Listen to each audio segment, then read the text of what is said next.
Hi, everyone. Thank you for joining us for what promises to be a fascinating conversation on how to engage and mobilize Black men ahead of what might be the most consequential election of our lifetimes coming up in November.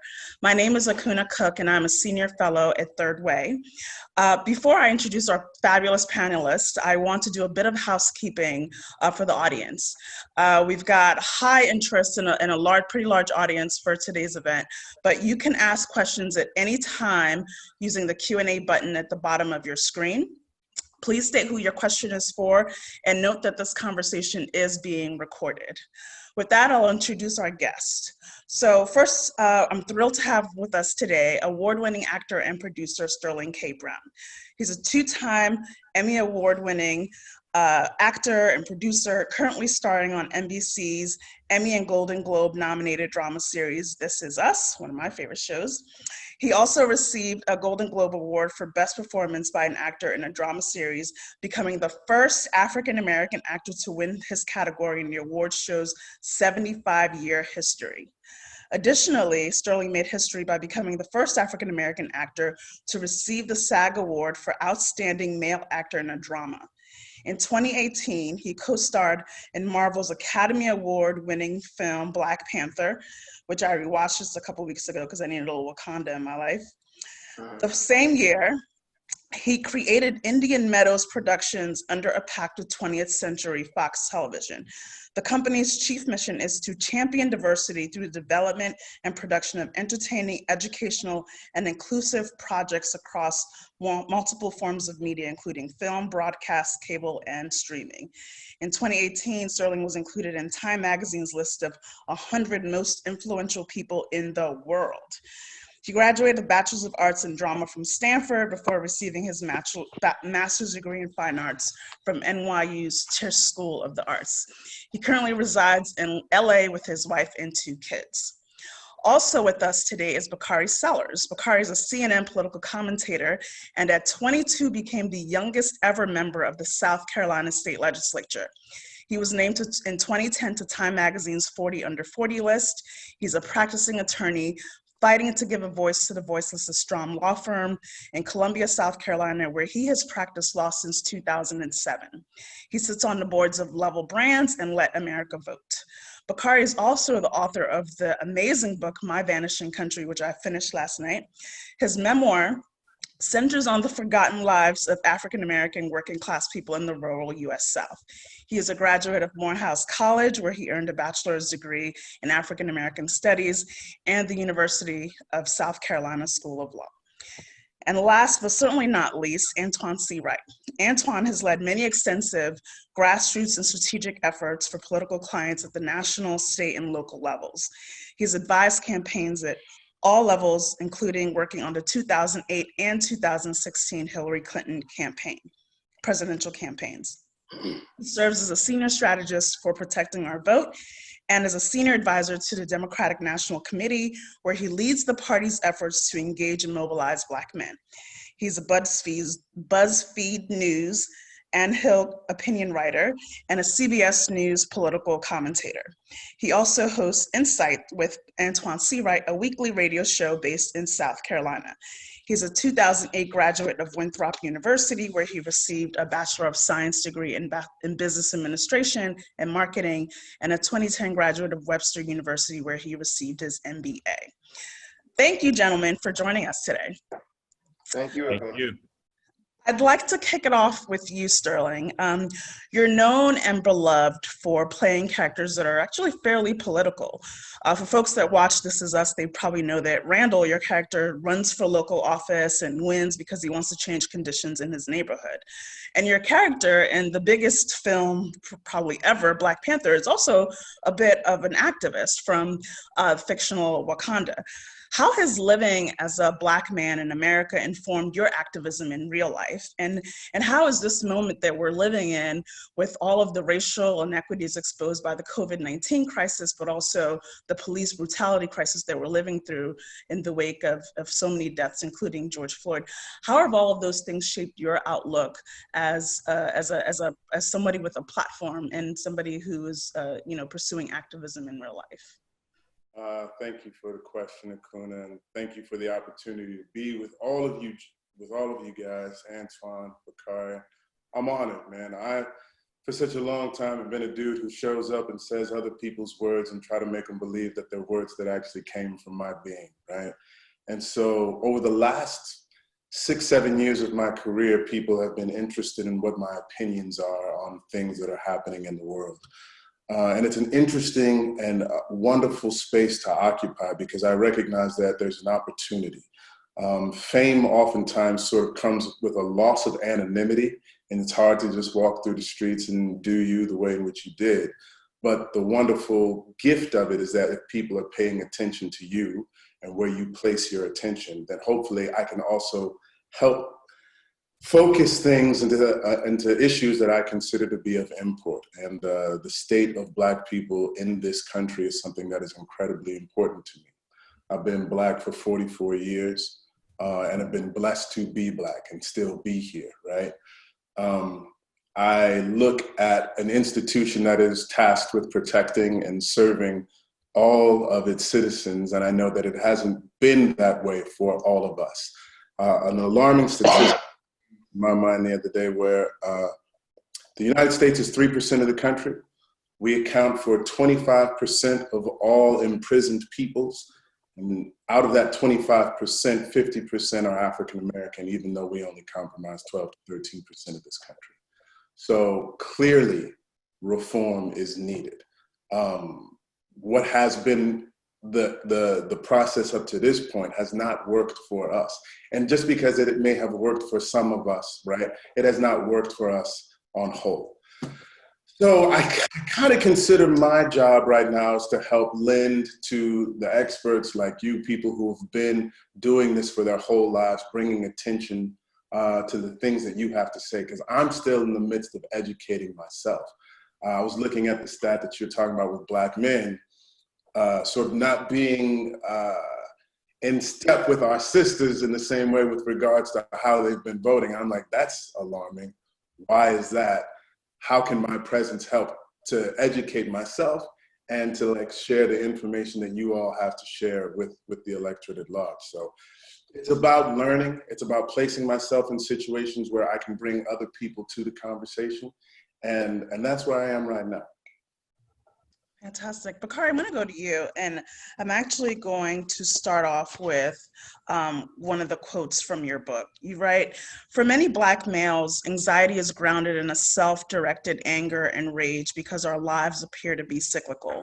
From attending failing schools to suffering from poor health to seeing our loved ones gunned down, we feel like we can never get out of this trap. Some of the anger and frustration comes from Black men not being told they are loved. They are not loved by society or the media, and they're portrayed as savages and thugs. The only people who really love us are Black women." So I read that.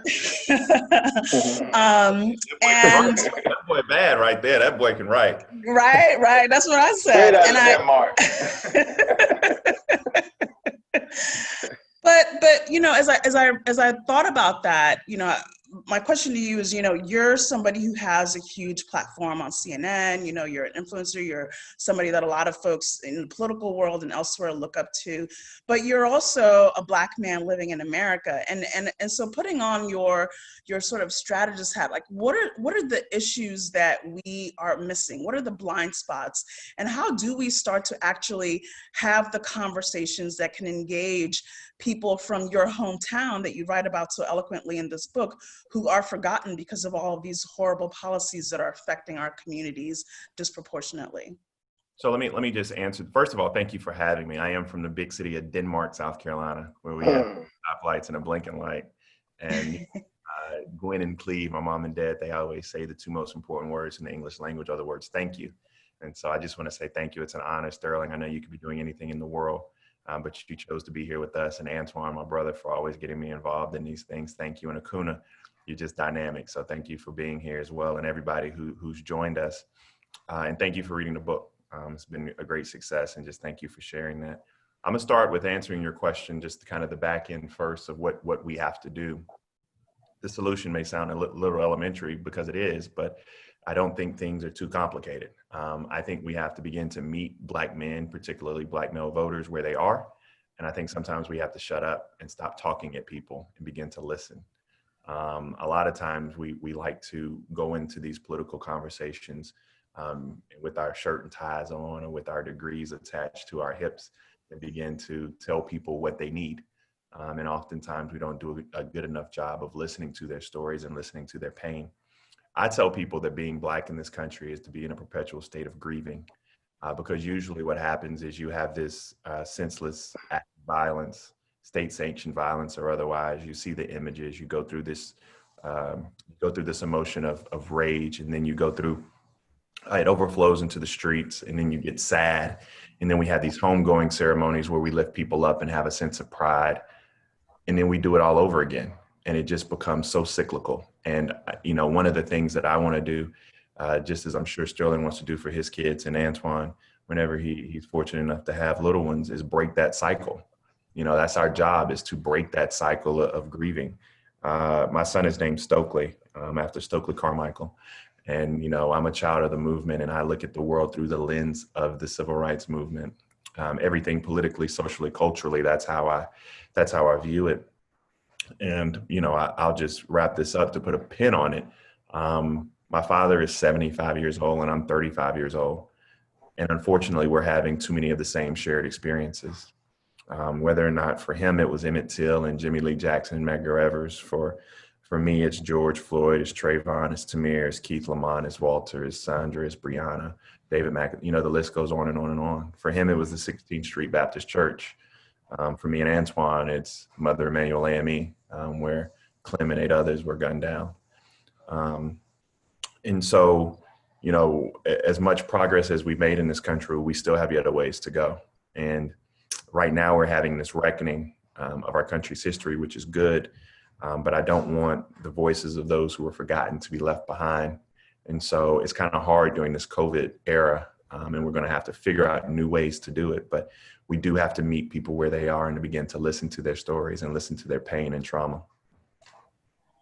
Yeah, that's a great segue to for Antjuan. So you have been leading the party's initiative to engage and mobilize Black men, and you've been writing in op-eds that you think that Black men are probably going to be the swing vote this election. What are you hearing as you're going around the country and talking to Black men in places like barbershops? What are the issues that they're talking about, and how can we more effectively engage them on the issues that matter to them? What I'm hearing is that we made mistakes in the past in this party I love so much, who wants to do so much for this country I love so much. Two things happen in elections traditionally, Akunna. You win or you learn. From the 2016 election, I learned a whole lot as someone who worked for Hillary Clinton. I learned that 13% of Black men voted for Donald Trump. We can get into the details all day and night about why they happened, but the bottom line is we did not meet them where they were. We did not ask before we act. We showed up and tried to tell people what was important to them. And what works for some may not work for all. I'm 35 years old. I am the grandson of sharecroppers from rural South Carolina. My mother and father did not go to anybody's college, but they were better than my grandparents because at least they could spell college.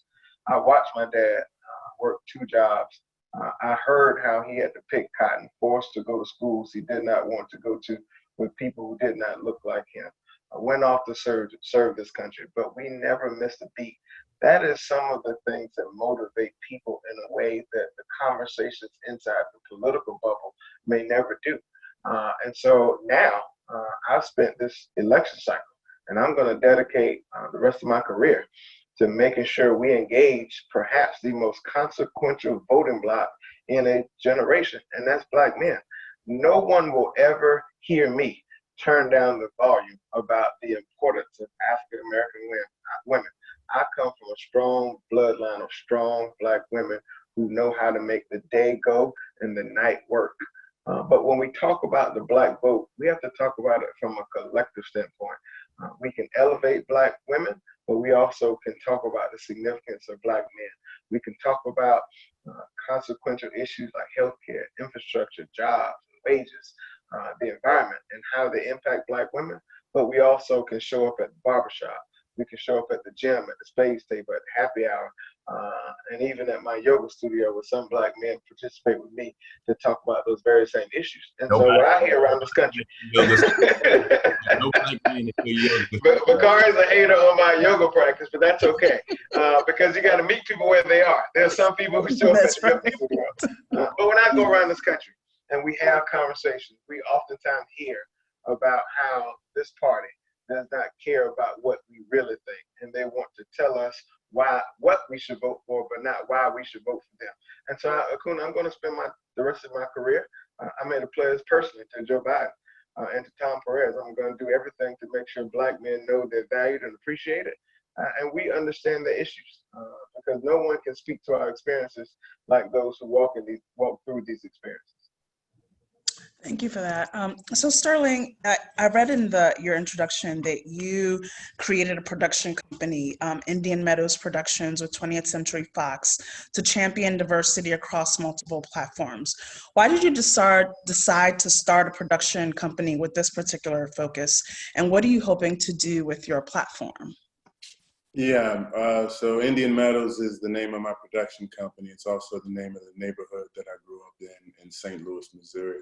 Working class African-American neighborhood. And I feel like when you have an opportunity, you have to take advantage of it. And so most of my opportunities have been in front of the camera, but now I've been given an opportunity to create stories, to actually hire people, Black and brown, disenfranchised, gay, straight, Latino, trans, to help tell their stories as well. Because when you are seen on camera, you know that your story matters, right? And the separation between news and media is almost one and the same. Like, people learn through exposure, and that can be through entertainment, that can be through news, that can be through travel, that can be through books. And so my job is to expose people, especially folks who may not have had an opportunity to encounter. Like, most people stay within 50 miles of their high school. They don't have experiences that allow them to expand their definition of self.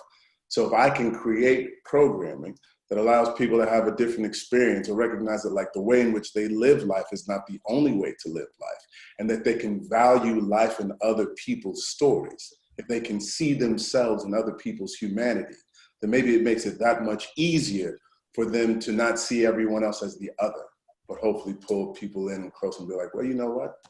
We're not that different. So that's my job. That's the responsibility that I think I've been given, and hopefully I'll be able to utilize that to that end over the next several years. That's fantastic. Bakari, what advice would you give to, folks with large platforms like Sterling and others? You've mentioned, people like Charlemagne the God, various musicians and others in entertainment. What advice, or what how would you advise them to strategically use their platforms? And how do you effectively use your own platform to engage voters and just Black men in general who might feel that maybe their votes don't matter because of the way that they've been treated historically in the country? So using your platform, I don't want everybody to feel pressure. Everybody ain't built for this, right? Everybody's not an activist. Like, you don't have to be leading the marches. I actually tell people jokingly, but it does have some veracity, that if you come down south, and you find 10 Black folk of a certain age, 60, 65, all 10 of them will tell you how they marched with King, when in all honesty, less than one of them was actually there, right? Protest is a very lonely thing. Social movements are very lonely. King actually said this best. He said that we won't remember most the words of our what is it? The words of our friends, but the words of our enemies, but the silence of our friends. Correct. Very good, Bakari. I had to get it out. I know, I got it. But I encourage those individuals who do want to be active to speak loudly, boldly, and always speak their truth. Right? You can't get caught up in the Twitter sphere and what people may say, but always speak your truth, and always speak your truth to power. I'm also going to take a moment to answer Jeffrey Davis's question in here, because I think sometimes people have this fundamental misconception about how we got to the point that we're here today. And Jeffrey asked, as I answered this question, Jeffrey said, I talked about my father's era. In his father's era, it was MLK, who is the leader today. And so the framing of that question is wrong.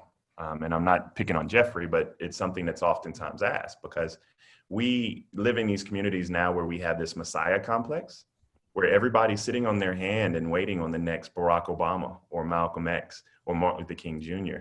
And they don't understand that that's not how change in the movement was won or orchestrated or successes were had. It wasn't just because Martin, Malcolm, and Rosa. In my book, I'll write this.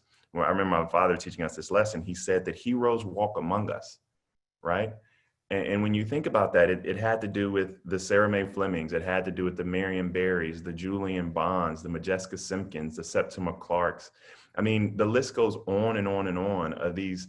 You know, Emmett Till was representative of all the bodies we did not find in the bottom of the Mississippi River, right? So it's this collection of souls.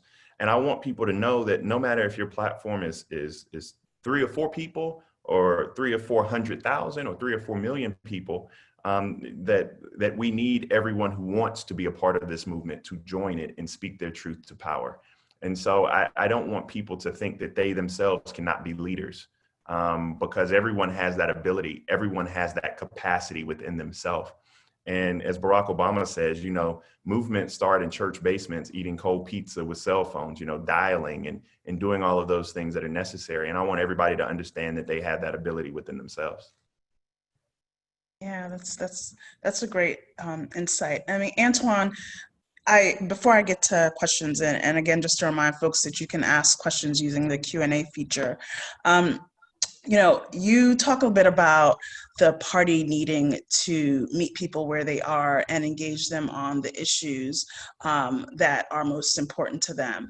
As you're talking to, you know, prospective voters, actual voters in your travels, how are they sort of perceiving this moment, and how would you say we're doing in terms of a comparison to 2016 or even before that, but certainly 2016, right? Like, are we on track for the same kinds of outcomes? Are we doing better? And where do we need to focus in terms of Black men for the next 3.5 months or so? Well, I think we have to focus on the focus and prioritize the prioritize. And while that sounds crazy, crazy is the absolute truth. At the end of the day, when I hear from people, they're just glad that we showed up. As we say in the AME Church, just glad to be in the number, because that has not always been the case.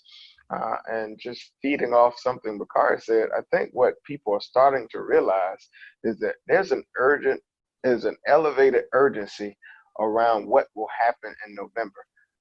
When you say this is the most consequential election of my political lifetime, I say amen and hallelujah to that. Not because it's about Donald Trump versus Joe Biden, not because it's about Democrats or Republicans. We know whoever the next leader of the free world is will be able to nominate people to the judicial benches, up in lower courts perhaps. And those people will be there for the next 30 to 40 years. That supersedes any policy agenda that can be set by Donald Trump or any other president. We also know that if Donald Trump gets his hands back on the political thermostat, the temperature is not going to read well for communities that look like mine and ones that I come from.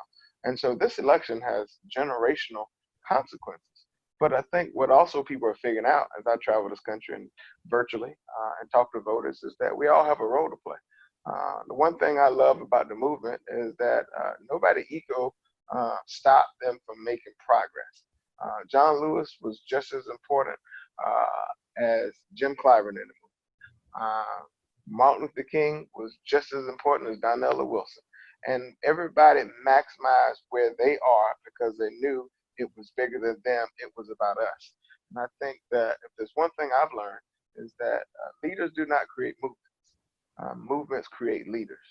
And this moment we're in, this movement we're in today gives us an incredible opportunity to create a number of leaders so we can lead us into the next level of what we can be in this country, not what we were. And so we just have to keep talking.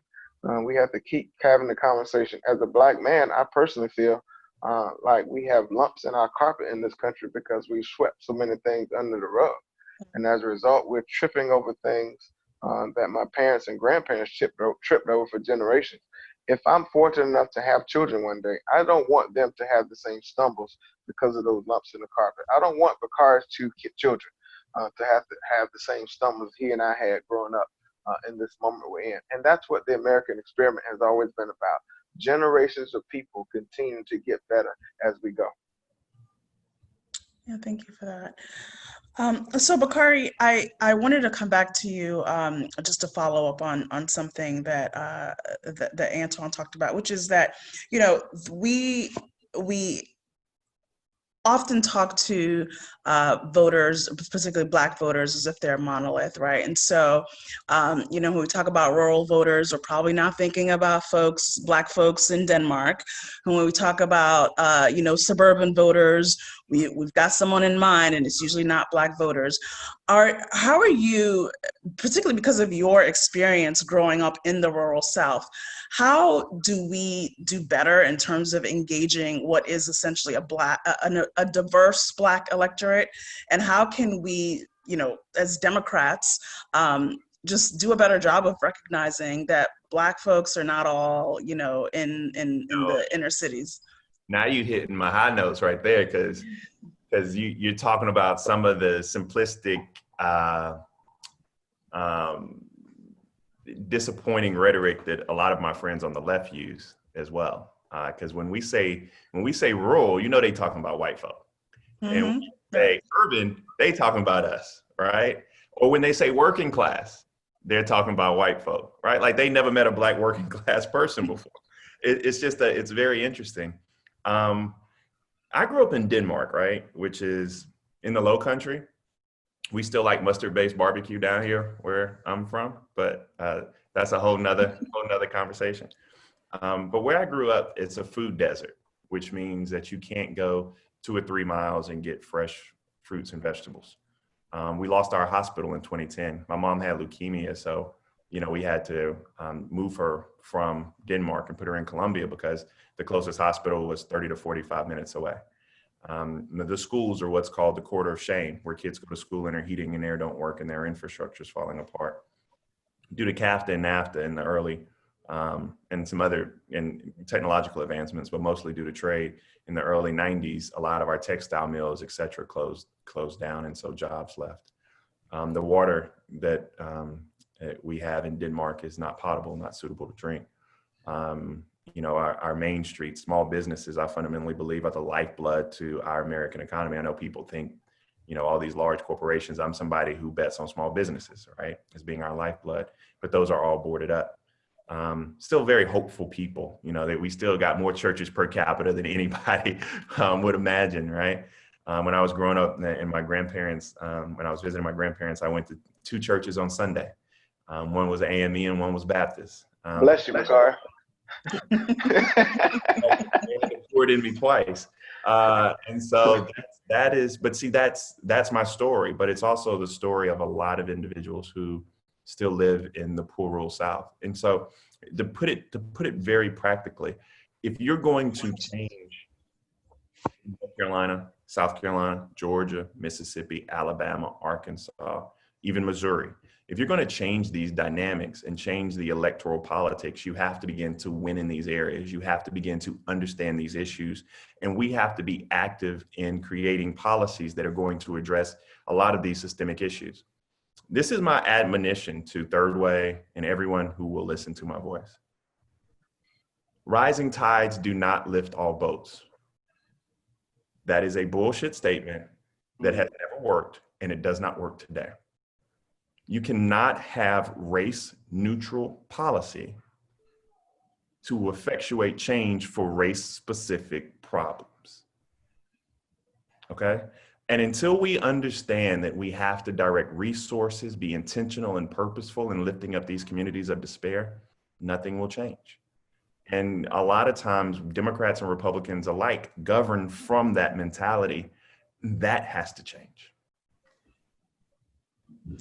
Yeah, so I have a question from former Governor Deval Patrick. Thanks for being on. So you certainly could be a part of this panel.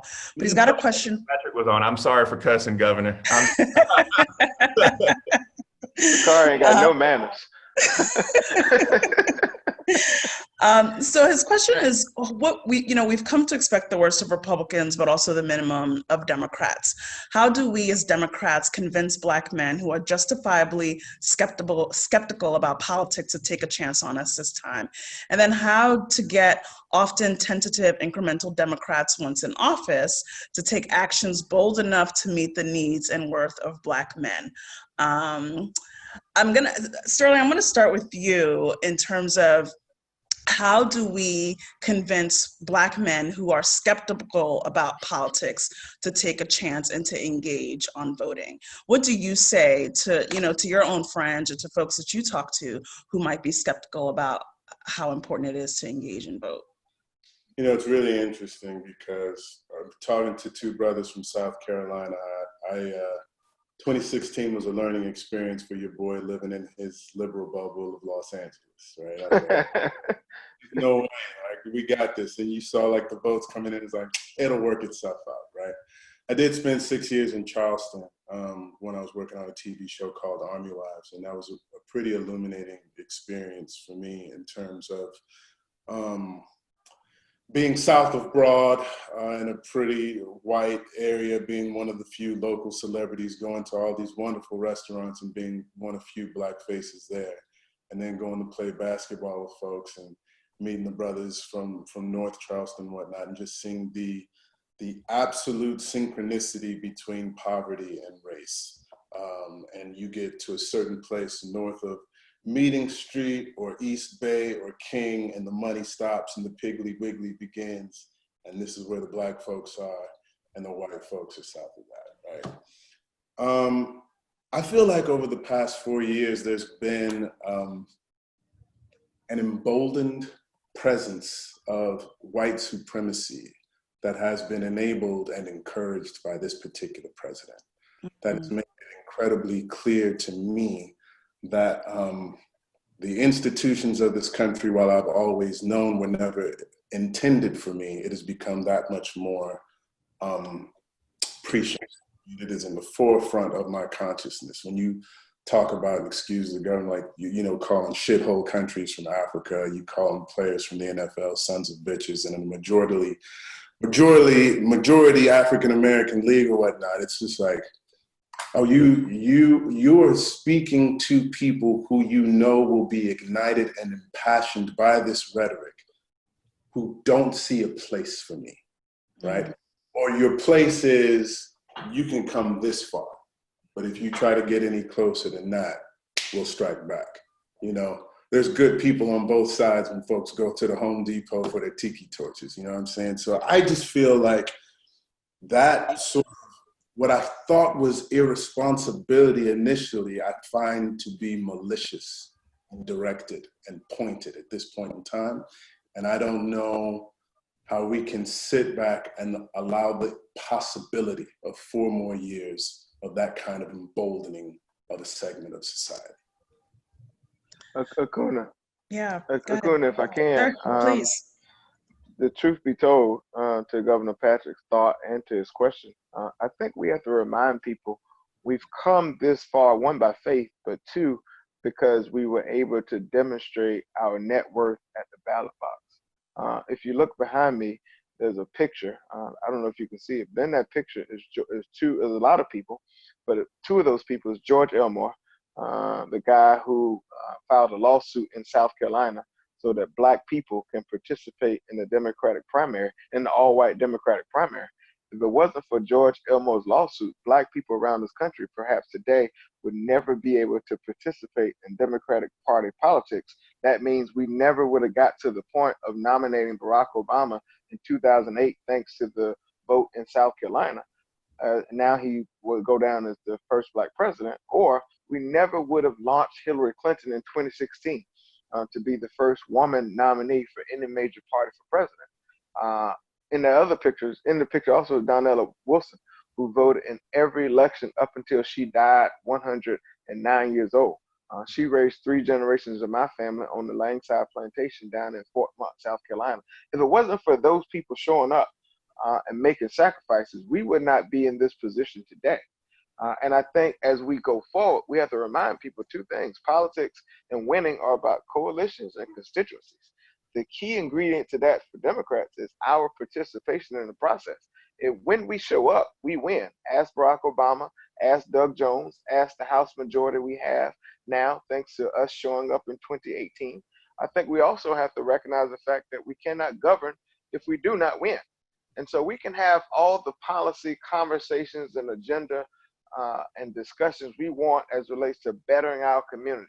But until we have the numbers to pass legislation, to make appointments, to put people at the table who have traditionally been on the menu, none of it matters. It's just hot air in a room with people who will get bored because they're tired of hearing the same thing over and over again. And the other thing I will remind people is that politics, much like life, is a game of addition and multiplication, not subtraction or division. The more we add and multiply our numbers to demonstrate our net worth, the better chance we have of making generations of people who look like us in communities who struggle like ours for a very long time better. And as we go into this next election, our vote will ultimately decide what this country looks like for 2 or 3 generations. And we cannot turn down the volume of what that means. And so we all have a responsibility to elevate that and create another level of urgency around the power of our vote. Yeah. I want to piggyback on that real quick. Akunna, I'm sorry to cut you off. No, go ahead. Sterling and Antjuan were like, they hit the nail on the head. I would just add to answer Governor Patrick's question just a little bit more. It's not going to move Black male voters or Black voters in general to simply say what Donald Trump is, right? We knew Donald Trump was a racist in 2016. Like, we knew that. And people still voted for him. You got to have a whole nother panel on why 53% of white women voted for Donald Trump. Well, this ain't the right panel for that. That ain't us. That ain't us. But we have to give people, and Antjuan said this earlier, we have to give people, especially Black men, a reason to come out and vote.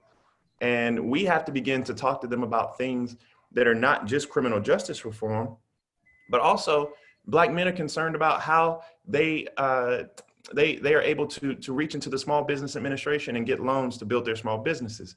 As Antjuan said, they're worried about their health care and the quality of life and the preventable illnesses that are ravaging our communities, from diabetes to prostate cancer, et cetera, et cetera.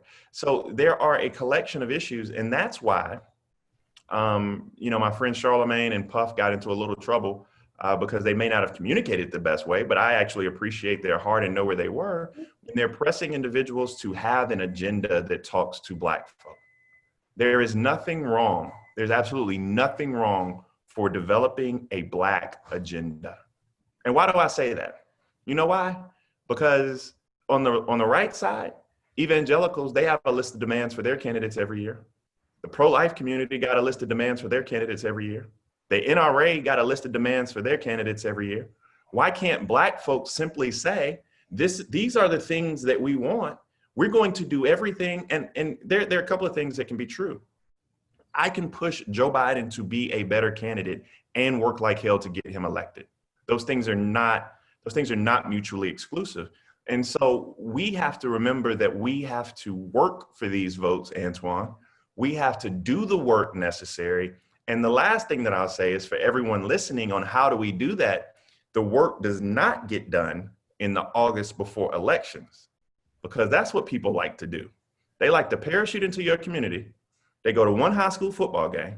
They come to your church on Sunday and they have one fish fry, and then we're supposed to show up and vote. No. We have to begin the work ahead of time. And so I think that the work for this party, we got an election November 3rd. I think one of the most consequential things we have in this country is not necessarily the election, but the census. We can argue over that later.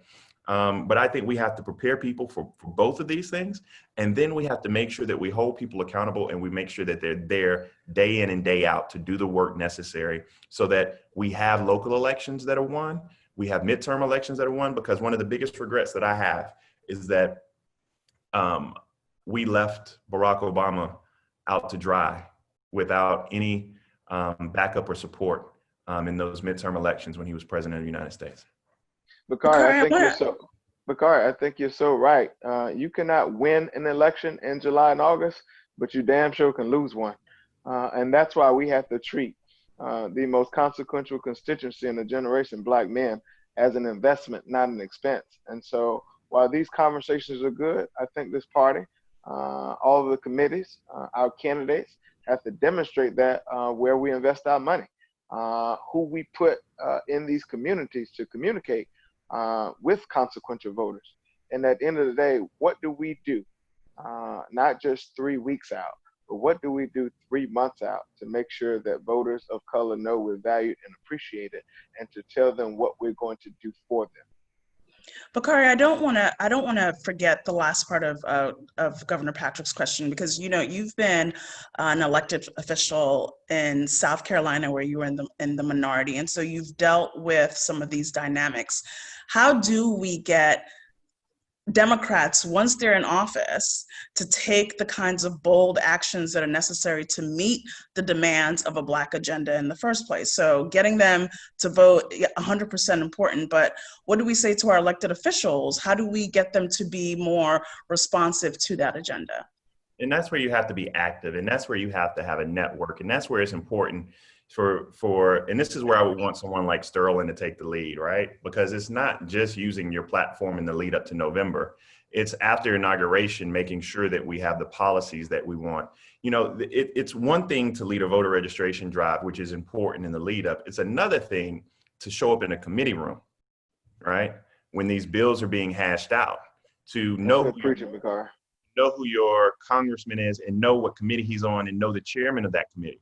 Right? Because a lot of times people like to get involved in the process after the cake is already baked. You can't do nothing after the cake has been baked, right? After the bill is already drafted and fast tracked. So you need to be in that room, and we just have to make sure that we're active. We have to make sure that we are participating not just in elections, but in the process. Like, when was the last time people went to school board meetings or city council meetings? On police reform, there's only so much, and Deval Patrick can speak to this better than anybody because he ran the Civil Rights Division for the Department of Justice. But there's only so much the federal government can do. I mean, it controls the purse strings, of course, and we can talk about qualified immunity and lowering the standard by which you can file federal criminal charges. But a lot of this stuff happens on the local level. What is your mayor's vision for police reform? How are they looking at prioritizing those dollars? I mean, where are they putting those bloated budgets that they need to be subtracting from and putting them elsewhere so we can prevent crime? These are the questions that we have to ask, that we should be asking day in and day out, not just around election time. Question from an anonymous, in the audience. What part of Trump's message do you think appeals to Black men, if any, and why? And I'm going to pair that with, Kanye's announcement over the 4th of July that he's running for office. I don't think many people take that seriously, but I do think that people pay attention to Kanye. So I'd love just to, go ahead, Bakari. Me and Antjuan ain't answering the question about Kanye. That's an LA question. We're going to let Sterling have that. That's the other side of the track, Sellers. They catching all those little fancy the taco trucks outside in LA and stuff. Akunna, I'll just tell you this as I talk to people around this country, particularly whether I'm doing at the DNC and my role at the DCCC. People felt like Donald Trump told it like it was. He talked the talk. He spoke the same languages that they're used to hearing. Now, whether you agree or not, that was something that tickled their ears. And truth be told, that tickled the ears and flooded the hearts of his most loyal supporters, no matter how racist they are.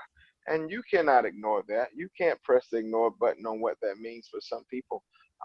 And also, people felt like they were not valued in this party. No one cared about them.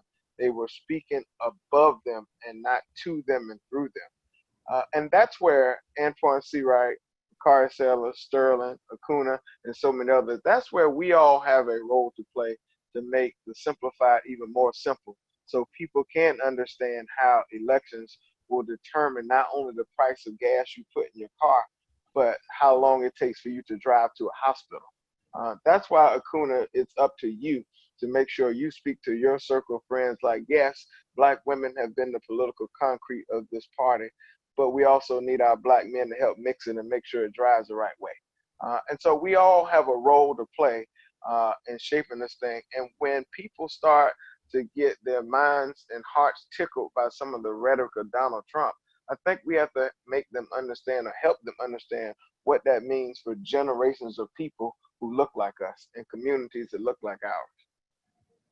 Because leopards don't change their spots and zebras do not change their stripes. The Donald Trump we all knew he was is demonstrating that every single time he tweets or every time he says some toned down right-wing racial rhetoric that bothers the hearts of so many people who look like us.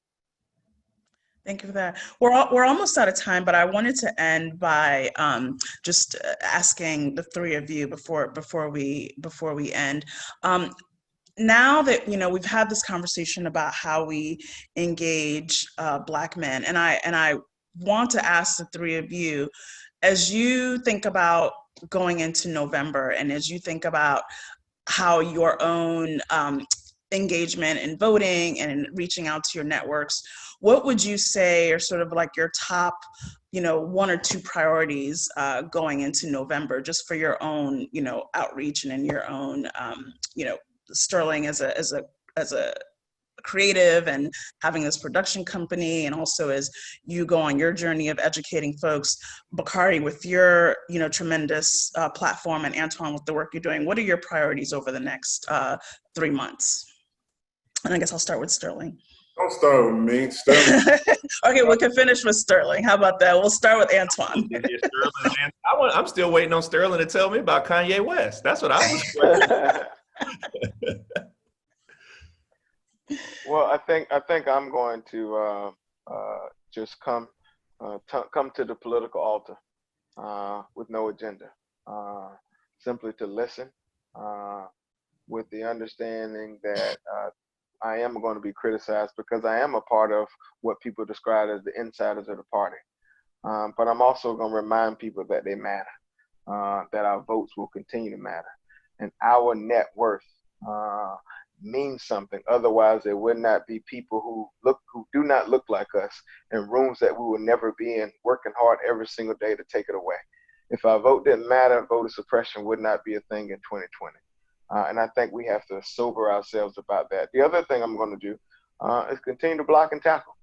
We have to block out the noise that Democrats do not care about Black voters, but really tackle the issues and tackle the concerns of Black voters. I think that's so important. And the last thing I'm going to do is remind people that the closer your government is to you, the more important it is for you. Nobody wants Joe Biden to be president more than Antjuan Seawright. I remember getting on a plane with some other members of the Congress going to beg him to help us in the 2018 midterms, and not ask him to run for president then, but to say, if things go well, would you consider it, all things considered? I remember that conversation. He did that. We're at this moment. Black people got him here. Now that we've gotten him here, I don't think Joe Biden is going to forget about us. Therefore, we cannot forget about him. And I think if we do the right thing, and we punch above our political weight going into November, I think there will be a generation of people who will be proud of the work we've done. Thank you. Bakari? No, I don't want to finish. Let Bakari finish. Back to clean up. And I'll talk about Kanye after. But I'll just say, I'll say that I feel like Black people, by and large, from where I stand, were really spoiled by having a candidate in 2008 and 2012 who truly inspired them, truly excited them. And then in 2016, there were issues. Not everybody had the same level of enthusiasm and excitement. As you can see, here's part of the future that just walked in, right? Anyway, I feel like you can't stay home, you can't abstain because it's not Barack Obama. because you're not truly infused with a message of hope that was easy to get behind, or what have you, like you still have to show up. Like you have to show up and you have to vote, because it's not always going to be like that, you know. And I think that Joe is a great candidate or whatnot, but he's not the same person as Barack Obama. Like let's face that. He doesn't engender that same sort of, like, we get a chance to see ourselves up there occupying that position. That can't be a reason to not show up and not show support for the Democratic Party, because as Antjuan said, the legacy of judges that is going to be left with the next 4 years is tremendous. And you can't be short-sighted to be like, yeah, well, I don't feel as hopeful. Nah, come on, you got to think long-term in this particular issue and recognize that for Democrats to be able to govern, as you said, you got to win. You got to win. So that's Preaching, Sterling. All right, Bakari, I'm gonna give you the last word. So I'm somebody who doesn't believe in chasing unicorns, and I leave other people to do those things. You know, we are on this mythical quest to find every single voter that voted for Barack Obama and Donald Trump. That's not my energy. That's not my speed. As my good friend Antjuan Seawright would tell me, he says, that's not your ministry, my brother. Now you're preaching, Sellers. There were 4 million people, to Sterling's point, there were 4 million people who voted for Barack Obama who did not vote in 2016. 4 million people who voted in 2012 who did not vote in 2016. Of those 4 million, more than 1/3 were Black. And I'm a lawyer, so I don't do math well, but I do know how to count by thirds. And I can tell you that that's a little over 1.2 million folk, between 1.2 and 1.4 million people who look like us on this call. Now, you can't have this conversation and just not take into account things like voter disenfranchisement. You know, Scott Walker was basically the Lester Maddox, the George Wallace of his time when it came to voting rights. You see what they're doing in Georgia with Governor Kemp. We have to tackle those things. And so you asked me some concrete things I'm doing. I'm investing a lot of time and effort with the NAACP Legal Defense Fund, with finding young groups of lawyers to go out here and tackle these disenfranchising efforts at the polls and through law and through the courts.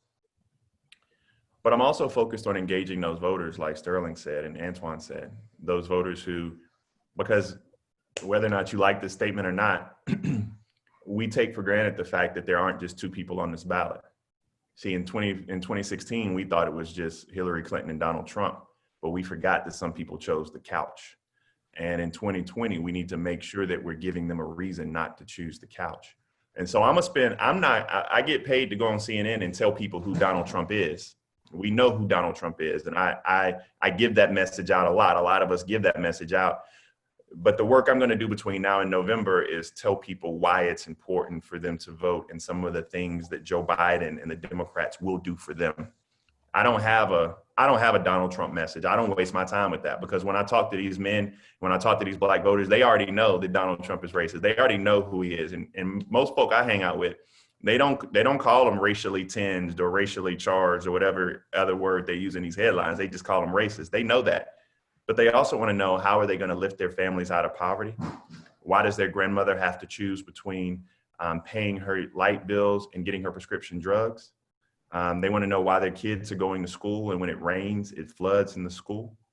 Why they don't have any after-school programs or summer jobs programs in their community. They want to know why crime is spiking. I mean, they have these legitimate concerns, and I want to be there to help them answer those questions. And I'm looking forward to Tom Perez and Joe Biden giving us the ammunition to go out and share the good gospel, as Antjuan would say. Yes, sir. Thank you very much. Antjuan Seawright, Bakari Sellers, and Sterling K. Brown. Thank you to the 3 of you for joining us today. And thank you to this audience for your wonderful questions and your engagement in this series. Thank you for being with us today. Thank you, Akunna. Thank you, gentlemen. Thank you. Thank you.